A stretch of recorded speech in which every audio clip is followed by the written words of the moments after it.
Blind and VI Tennis Channel.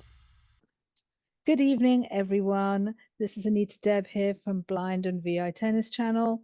And this evening I have with me Rhonda Comins. Nice to meet you, Rhonda. How are you this evening? Oh, I'm very well, thank you. Yes, it's actually morning here in New Zealand in Auckland, and it's summertime. I'm sitting in my lounge. It's about 24 degrees Celsius. Oh, you're making me so jealous. We've got 0 degrees here in England and it's pitch black. So I think I'd rather be in New Zealand right now. You're So, welcome anytime, Anita. oh, thanks. And you too. You're welcome to London anytime you wish, Rhonda. Thanks so much for joining me this evening. Rhonda, you are a B1 player, I believe, in New Zealand, where the sport is relatively new. Am I correct? Yes, very much so. We're just getting the sport going, really, and we've just got a sprinkling of players around the country. But there are two of us who have already headed over to Australia for tournaments, and my first tournament was in December in Adelaide, Australia. Wow, that's incredible. So can you tell us a little bit about how you got involved and how you heard about it and what inspired you to take part? Well, when I read a paragraph in the Blind Low Vision newsletter, and it was about a local tennis club was offering an outreach program for people with blindness and low vision. And I was curious. I just couldn't imagine how that would work because as a teenager, I just sort of, there was a local club or local tennis courts in a sort of country village really, and I sort of hit the ball around a bit and hit the ball against the side of our family home. I went along to, it's called Ngātera Tennis Club in Mount Eden, which is about 5 kilometres from where I live. And everybody was very friendly and welcoming and told me what it was all about. And they said they had some volunteer coaches who could help teach us how to play. So in the beginning, it was just a matter of grabbing a tennis racket and the coach would throw a tennis ball to me in a manner such that I could actually hit the ball because I cannot see the ball anymore. So that's what we did for a few sessions, and he told me how to hold the racket, how to swing back my arm and make contact with the ball, and it just brought back all these memories. And I would hit the ball. I didn't know where it was going, but that sensation just felt lovely, So I just kept coming back. That's amazing. So when you were younger, you used to play mainstream tennis, or you could see the ball? Yeah. Yeah, that's right. I just, it was very friendly games. I'd never been in a tournament. That was the first time that I picked up the tennis racket. That's amazing to hear, what inspired you to keep on going once you'd found VI tennis.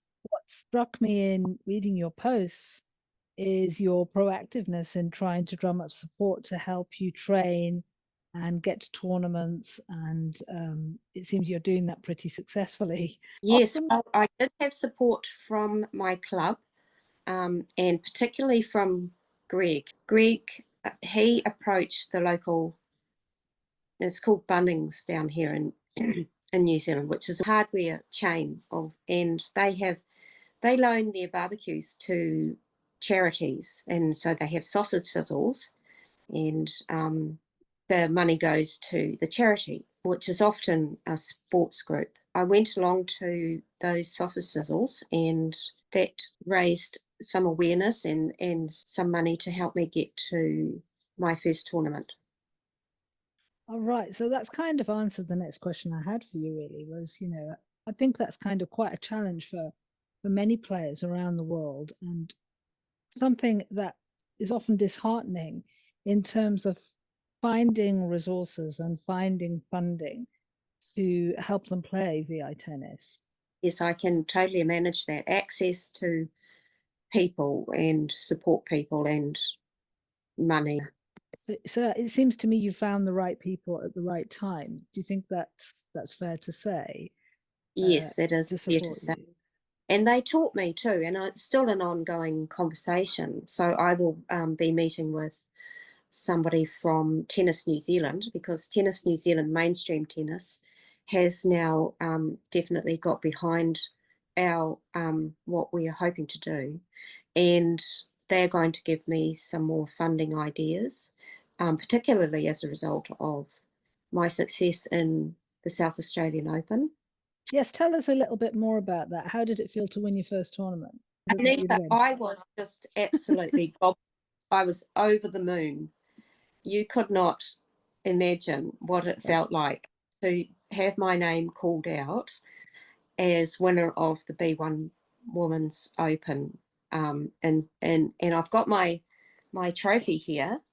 So my name was read out. I mean, I'd had 6 games over the tournament, and I won. Well, 4 of them were women's singles, and I won 3 out of those games. This was 5 in blind. Australia, right? This was this tournament. This was in South Australia. Their Open was held in Adelaide, which is miles from New Zealand. I mean, it's like 7 hours in the airplane or something like that. I mean, that's interesting, isn't it? It's great to see the collaboration between New Zealand and Australia, and I think it's kind of a Oh, model that could possibly be used. Like Europe's a much smaller place than where you guys are, and maybe it's a model that could be translated across, isn't it? By involving other countries in national tournaments in other countries where it's more developed. Do you think it works well? yes, definitely. I mean, connecting with support people and the communities all across the world have the same kind of issues in terms of getting support to be able to participate in adaptive sports. And we in New Zealand, we do love our sports, and much as many countries across the world, of course, but to establish an adaptive sport for blindness, that does take a little bit of care and thought, and what resources are needed, and enthusiastic volunteers. That's, I think, the key is the enthusiasm of the volunteers, and 1 or 2 key drivers. Here's my little success trophy, which I Oh, can wow.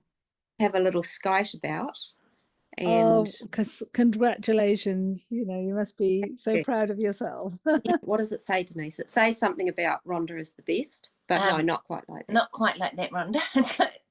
It's got 2024 Blind Low Vision South Australia Open B1 Women's Singles winner. Yeah. Yay. Thank you, Denise, for that. That's fantastic. Yeah. Yeah, Rhonda's here just showing us her trophy here, holding it up. That's absolutely wonderful. And let's hope there are many more to come, Rhonda. Who knows? Who knows? Yes. Well, I mean, I might just be tempted to crack on over to your side of the world. I mean, Oh, before I do went to come. Australia, I just kept saying, I'm going to thrash those Aussies, because there's a rivalry thing between Australia and New Zealand.